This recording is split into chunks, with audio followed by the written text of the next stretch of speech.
Hello friends, welcome to Katihar DK education point. I am Divya और आज हमारी एसएसटी की क्लास है। ये क्लास आपकी सीटेट पेपर 2 के लिए है।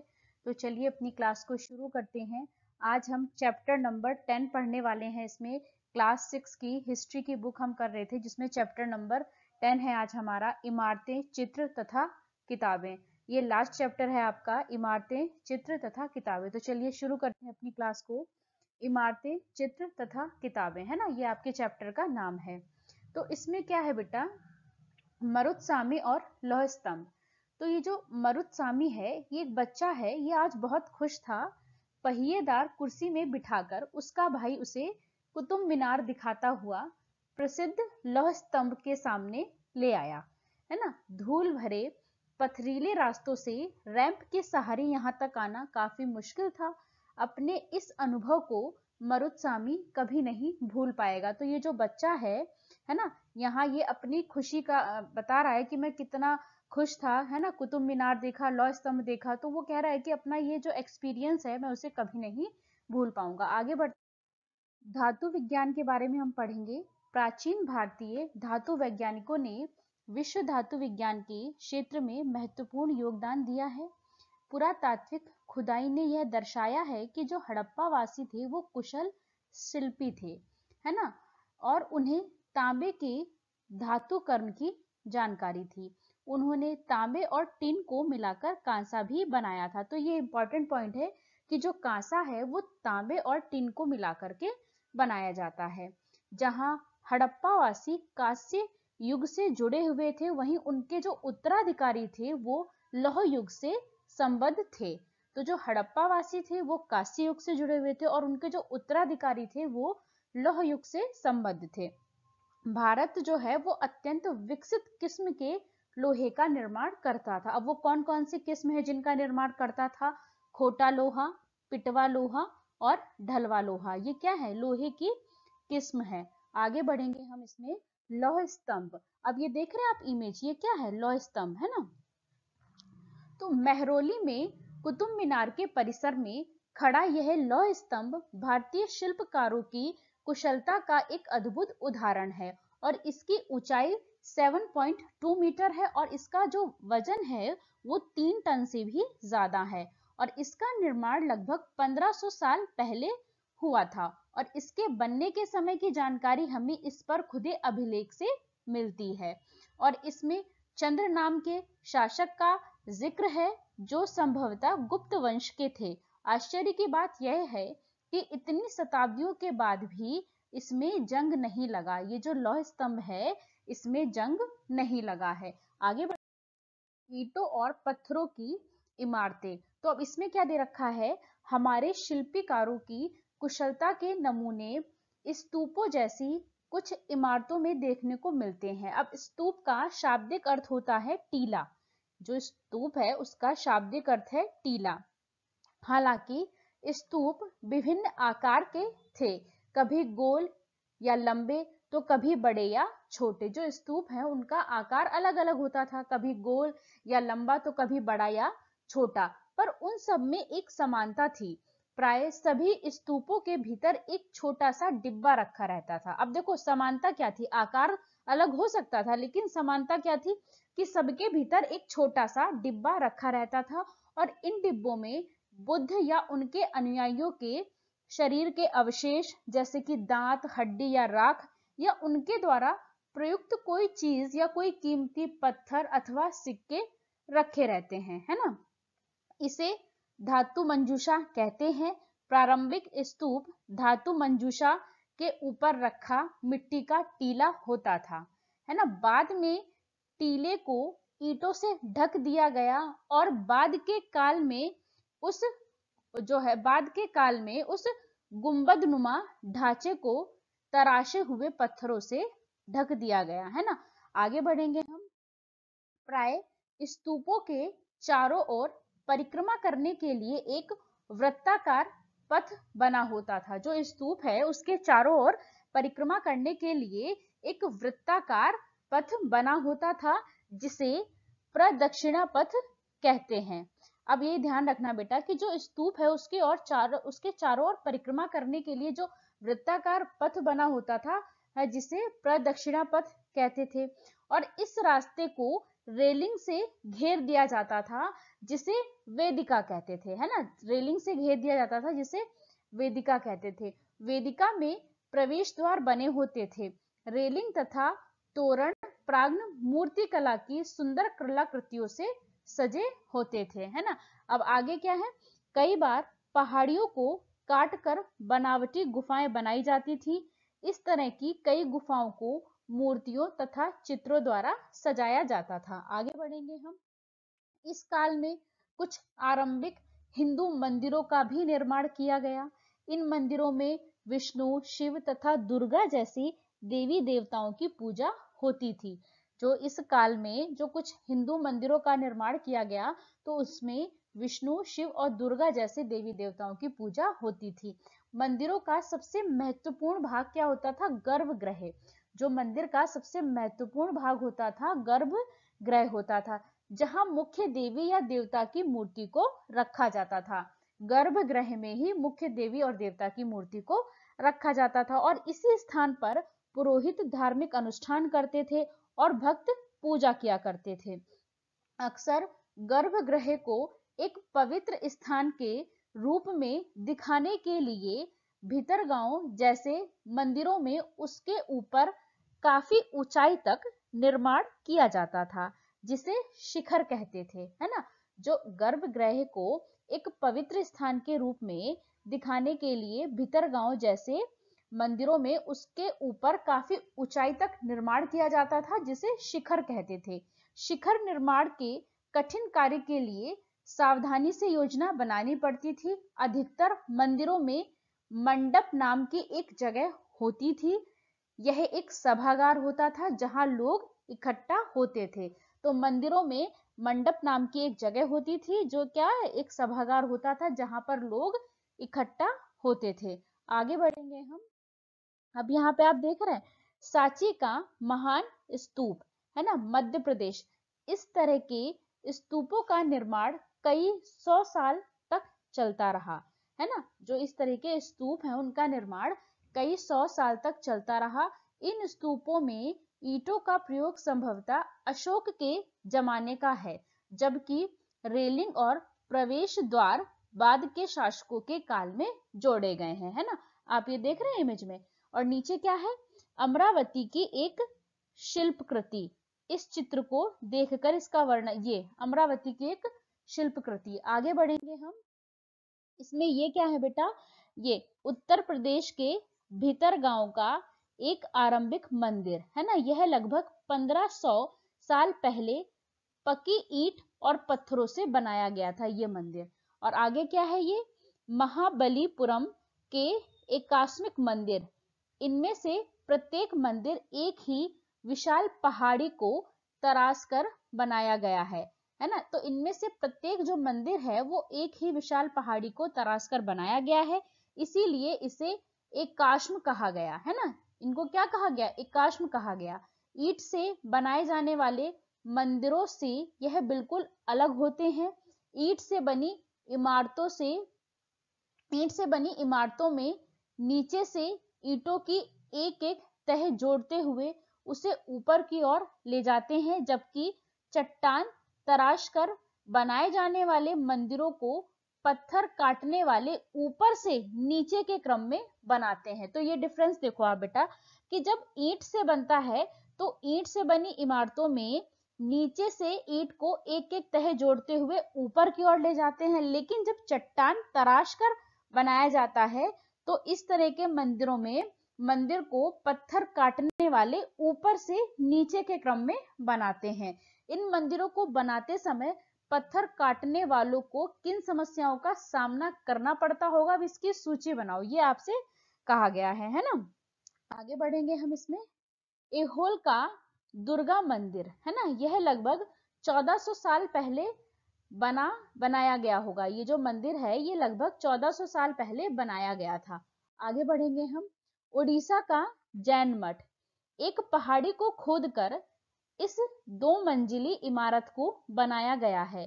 कमरों में प्रवेश द्वारों को ध्यान से देखो, है ना। इनमें जैन भिक्षु रहते थे और ध्यान करते थे। आगे ये क्या है बेटा, ये वाली इमेज देखो आप, ये क्या है, राष्ट्रीय संग्रहालय नई दिल्ली में एक मूर्ति का चित्र है। क्या तुम यहाँ देख पा रहे हो कि किस प्रकार की से गुफाओं की खुदाई की गई होगी, है ना। आगे बढ़ेंगे हम, स्तूप तथा मंदिर किस तरह बनाए जाते थे। अब यहाँ पे क्या कह रहा है कि जो स्तूप और जो मंदिर थे वो किस तरह से बनाए जाते थे, तो अब इसके बारे में हम पढ़ते हैं। स्तूपों तथा मंदिरों को बनाने की प्रक्रिया में कई अवस्थाएं आती थी। इसके लिए काफी धन खर्च होता था, इसीलिए आमतौर पर राजा या रानी ही इन्हें बनवाने का निश्चय करते थे। किसको, स्तूप को या फिर मंदिर को, है ना। पहला काम अच्छे किस्म के पत्थर ढूंढकर शिलाखंडों को खोदकर निकालना होता था। फिर मंदिर या स्तूप के लिए सोच विचार कर तय किए गए स्थान पर शिलाखंडों को पहुंचाना होता था। यहाँ पत्थरों को काट छांट कर तराशने के बाद खंभों, दीवारों की चौखटों, फर्शों तथा छतों का आकार दिया जाता था। इन सब के तैयार हो जाने पर सही जगहों पर उन्हें लगाना काफी मुश्किल काम था। तो आप देख रहे हैं कि मतलब जिस तरीके से बनते थे उनको कितनी समस्याएं आती होंगी, है ना, ये सारा काम करने में। आगे बढ़ेंगे हम, इस तरह के शानदार ढांचों का निर्माण करने वाले शिल्पकारों को सारा खर्च संभवतः राजा या रानी ही देते थे। इसके अतिरिक्त इन स्तूपों या मंदिरों में आने वाले भक्त जो उपहार अपने साथ लाते थे, उनसे इमारत की सजावट की जाती थी। जैसे हाथी दांत का काम करने वाले श्रमिकों के संघ ने सांची के एक अलंकृत प्रवेश द्वार को बनाने का खर्चा दिया था। अब इसमें बताया है कि किस तरीके से जो है सांची के जो श्रमिकों के संघ ने जो है हाथी के दांत का काम करने वाले श्रमिकों के संघ ने सांची के एक अलंकृत प्रवेश द्वार के तोरण को बनवाने का खर्च दिया। इनकी सजावट के लिए पैसे देने वालों में व्यापारी, कृषक, माला बनाने वाले, इत्र बनाने वाले, लोहार, सुनार और कई ऐसे स्त्री पुरुष शामिल थे जिनके नाम स्तंभों, रेलिंगों और दीवारों पर खुदे हैं।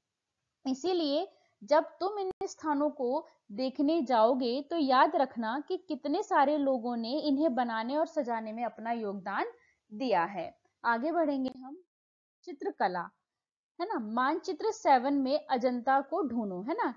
यह वह जगह है जहां के पहाड़ों में सैकड़ों सालों के दौरान कई गुफाएं खोदी गई, है ना।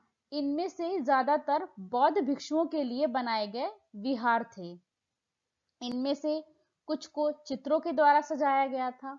यहाँ इनके कुछ उदाहरण दिए गए हैं। गुफाओं के अंदर अंधेरा होने की वजह से अधिकांश चित्र मशालों की रोशनी में बनाए गए थे, है ना। इन चित्रों के रंग 1500 साल बाद भी चमकदार हैं। जो ये चित्र हैं इनके जो रंग हैं वो 1500 साल के बाद भी चमकदार हैं। ये रंग पौधों तथा खनिजों से बनाए गए थे और इन महान कृतियों को बनाने वाले कलाकार अज्ञात हैं। आगे बढ़ेंगे हम, पुस्तकों की दुनिया। अब इसमें क्या बताया है कि इस युग में कई प्रसिद्ध महाकाव्यों की रचना की गई। इन उत्कृष्ट रचनाओं में स्त्री पुरुषों की वीर गाथाएं तथा देवताओं से जुड़ी कथाएं हैं। करीब 1800 साल पहले एक प्रसिद्ध तमिल महाकाव्य, अब यहाँ पर क्या है, जो तमिल प्रसिद्ध महाकाव्य है उसका यहाँ पे इन्होंने जिक्र किया है, सिलब्धिकारम, है ना। सिलब्धिकारम की रचना इलांगो नामक कवि ने की थी। इसमें कोवलन नाम के एक व्यापारी की कहानी है। वह पुहार में रहता था। अपनी पत्नी, उसकी पत्नी कौन थी, कनगी की अपेक्षा कर वह एक नर्तकी माधवी से प्रेम करने लगा। बाद में वह और कनगी पुहार छोड़कर मदुरै चले गए।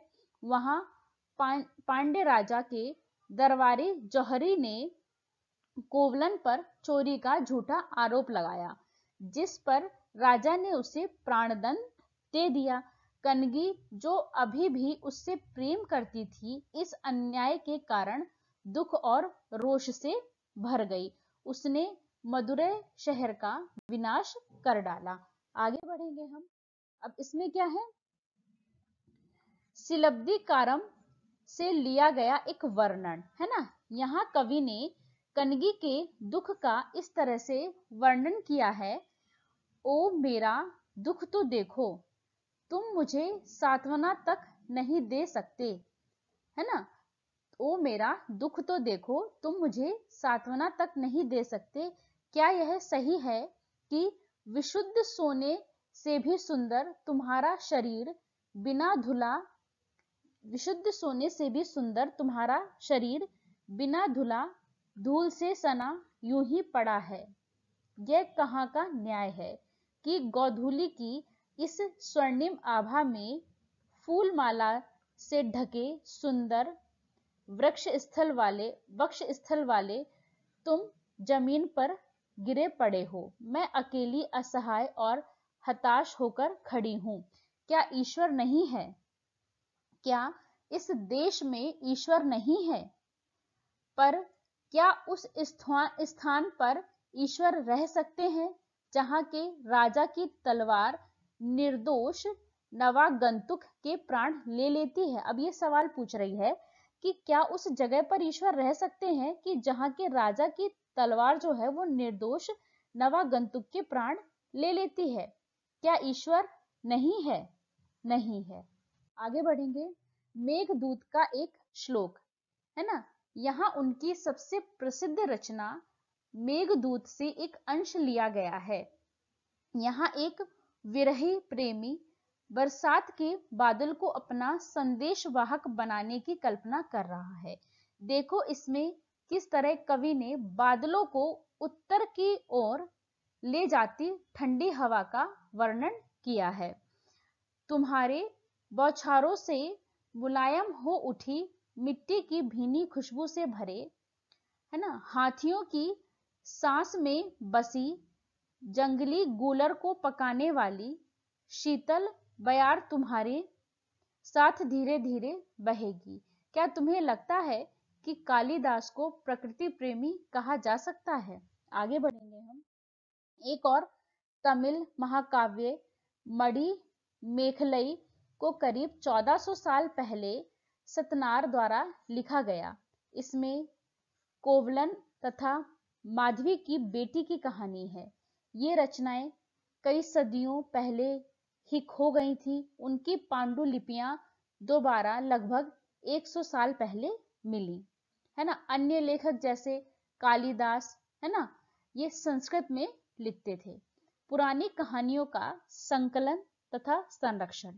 हिंदू धर्म से जुड़ी कई कहानियां जो बहुत पहले से प्रचलित थी इस काल में लिखी गईं।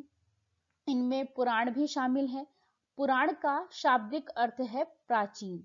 पुराणों में विष्णु, शिव, दुर्गा या पार्वती जैसे देवी देवताओं से जुड़ी कहानियां हैं।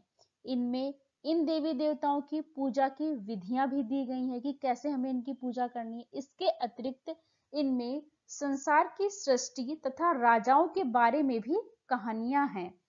अधिकतर पुराण सरल संस्कृत श्लोक में लिखे गए हैं जिससे सब उन्हें सुन सके और समझ सके। पुराणों का पाठ पुजारी मंदिरों में किया करते थे जिसे लोग सुनने के लिए आते थे। आगे बढ़ेंगे हम। दो संस्कृत महाकाव्य महाभारत और रामायण, है ना। दो संस्कृत महाकाव्य महाभारत और रामायण लंबे अरसे से लोकप्रिय रहे हैं।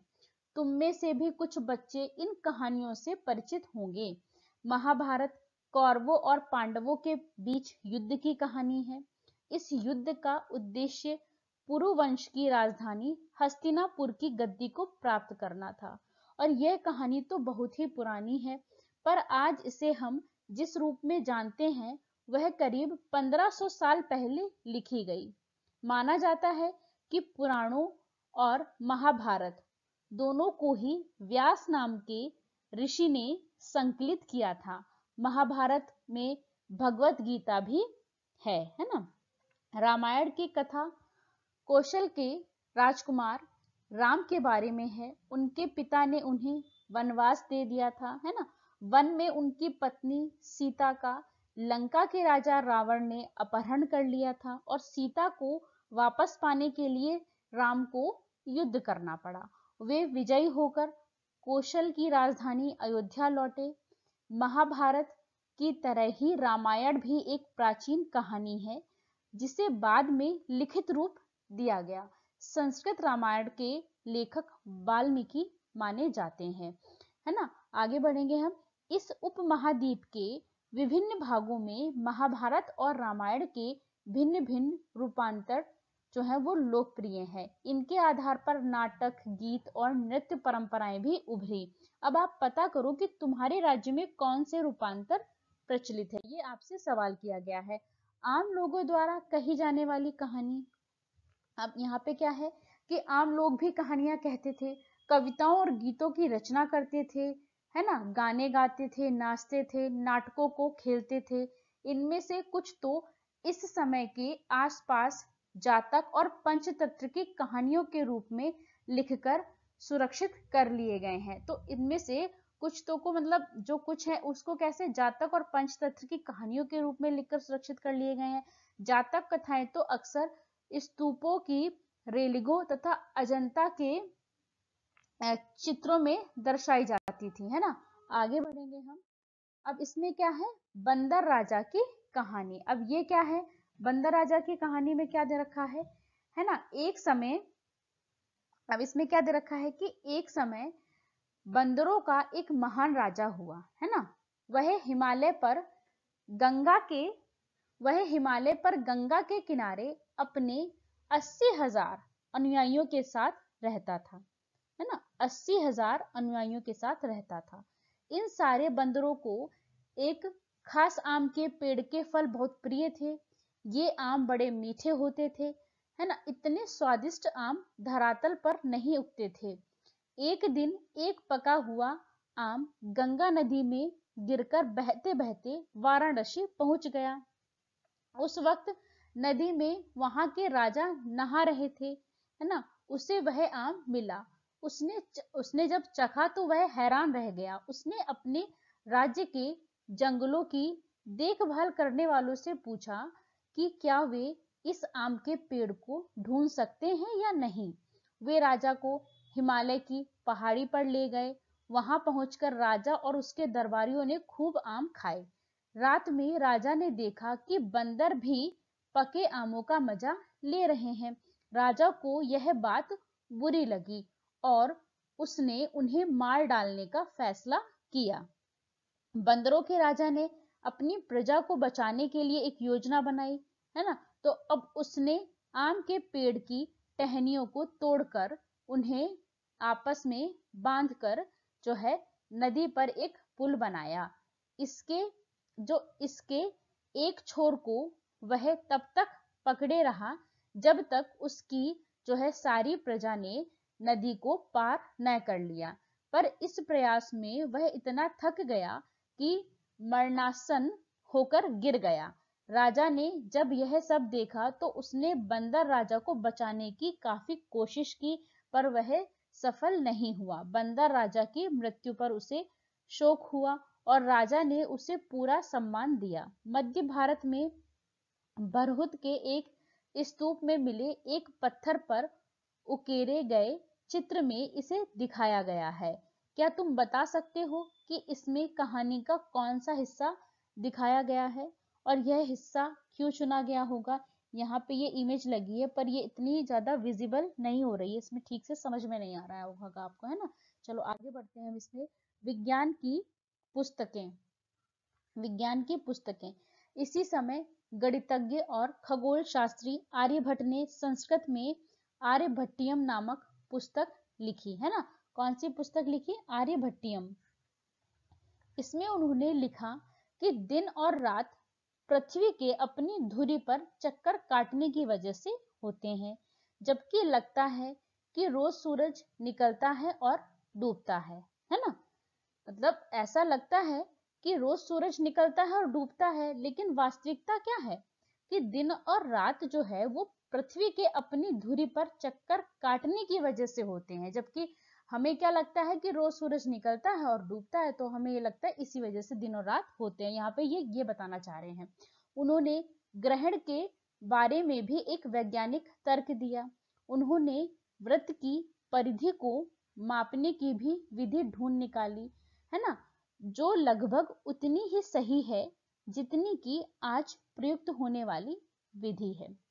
वराहमिहिर, ब्रह्मगुप्त और भास्कराचार्य कुछ अन्य गणितज्ञ और खगोलवेता थे, है ना, जिन्होंने कई खोजें की। तो इनके बारे में हम और पता लगाएंगे, है ना। आगे क्या है, शून्य और आयुर्वेद, है ना। अब पहले शून्य के बारे में जानेंगे।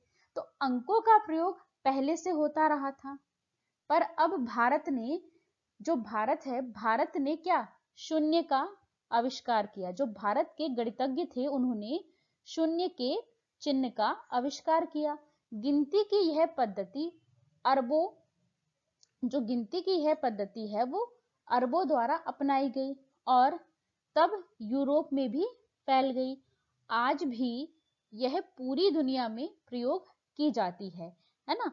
और ये क्या है, रोम के निवासी शून्य का प्रयोग किए बगैर गिनती करते थे। उसके बारे में और भी जानकारी हासिल करने की कोशिश करो। जो रोम के निवासी हैं वो शून्य का प्रयोग किए बगैर ही गिनती करते थे, है ना। आयुर्वेद, अब इसमें क्या दे रखा है, आयुर्वेद चिकित्सा विज्ञान की एक विख्यात पद्धति है जो प्राचीन भारत में विकसित हुई। प्राचीन भारत में आयुर्वेद के दो प्रसिद्ध चिकित्सक थे, चरक, है ना, चरक प्रथम द्वितीय शताब्दी ईस्वी, और दूसरे कौन थे, सुश्रुत, चौथी शताब्दी ईस्वी। चरक द्वारा रचित चरक संहिता औषधि शास्त्र की एक उल्लेखनीय पुस्तक है ना। अपनी रचना जो है सुश्रुत संहिता में, जो सुश्रुत थे, एक तो चरक थे, उन्होंने चरक संहिता लिखी, और जो सुश्रुत थे उन्होंने सुश्रुत संहिता में जो है शल्य चिकित्सा की विधियों का विस्तृत वर्णन किया है। तो इसमें क्या है, शल्य चिकित्सा की विधियों का वर्णन है ना। आगे बढ़ेंगे हम। यहाँ पर कुछ महत्वपूर्ण तिथियां दी गई हैं कि स्तूप का निर्माण जो है, स्तूप के निर्माण की शुरुआत जो है वो 2300 साल पहले हुई थी, है ना। और अमरावती 2000 साल पहले, कालिदास 1600 साल पहले, लौह स्तंभ, भीतरगांव का मंदिर, अजंता की चित्रकारी, आर्यभट्टीय 1500 साल पहले, और दुर्गा मंदिर 1400 साल पहले। तो यहीं पे हमारा ये चैप्टर भी खत्म होता है। वीडियो अच्छी लगे तो लाइक करें, शेयर करें, चैनल को सब्सक्राइब करें। Thanks for watching this video.